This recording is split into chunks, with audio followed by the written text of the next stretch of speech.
이어서 진주에서 전해드립니다. 지난해 8월 집중호우에 댐 하류 지역 주민들이 침수 피해를 입으면서 피해 배상을 요구했는데요.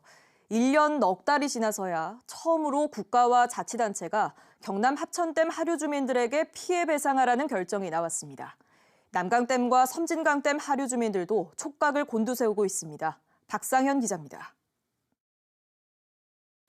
지난해 8월 집중호우, 경남 합천댐과 남강댐 등 곳곳에서 갑자기 많은 물을 흘려보내면서 댐 하류 주민들이 피해를 입었습니다.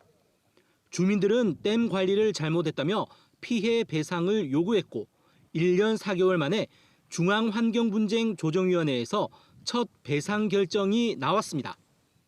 환경분쟁조정위는 피해 신청인 360여 명에 대해 신청 금액의 72%인 57억여 원 배상을 결정했습니다. 국가가 50%, 수자원공사 25%, 경상남도와 합천군 각각 12.5%라는 분담 비율까지 제시했습니다. 대부분 기관은 환경분쟁조정위의 결정을 수용했습니다. 피해 주민들이 빨리 일상생활로 돌아갈 수 있기를 바라기 때문에 조정 결과를 수용할 계획입니다. 합천 피해 주민들도 이 같은 결정을 수긍했습니다. 어떤 잘못 부분들은 그나마 가려진 것 같고 거기에 따르는 어떤 피해 배상률 부분을 볼 때는 그 정도 같으면 괜찮지 않느냐. 댐 하류 피해 배상 첫 결과에 남강댐과 섬진강댐 하류 피해 주민들도 촉각을 곤두세우고 있습니다. 합천하고 청주의 기준이 다른 데도 기준이 될 것 같으니 좀 70%, 72%가 아니고 뭐 좀 더 나왔으면은 좀 더 기대를 할 수 있지 않을까라는 그런 얘기죠. 피해 주민들은 올해 안에 조정 결정을 내려달라고 요구했지만 지난달 말 1차 회의가 열린 지역도 있어 최종 결론은 해를 넘길 것으로 보입니다. KBS 뉴스 박상현입니다. 사천 소방서가 오늘 사천 다솔사에서 겨울철 화재 대비 훈련을 했습니다. 오늘 훈련에는 소방대원 26명 등 30여 명이 물탱크차와 산불 진화 차량 등 장비 8대를 동원해 1시간 반 동안 목재 건물 화재 진압 방법을 익히는 등 합동 훈련을 진행했습니다. 오늘 오후 3시 45분쯤 하동군 화계면 범항리의 한 산 중턱에 있는 산장에서 불이 났습니다.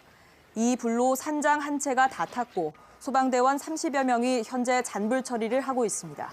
인명피해는 없는 것으로 확인됐습니다. 소방은 전기 누전으로 불이 난 것으로 보고 불이 다 꺼진 뒤 피해 규모와 화재 원인을 조사할 계획입니다.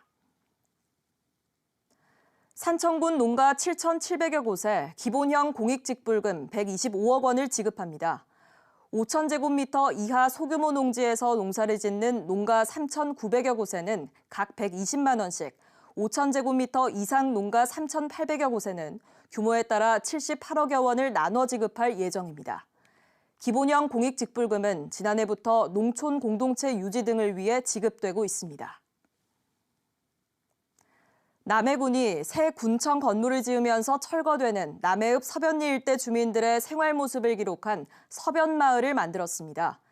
이 책에는 서변리 주민 24명의 이야기와 철거를 앞둔 건물 44곳의 사진 등이 담겼습니다.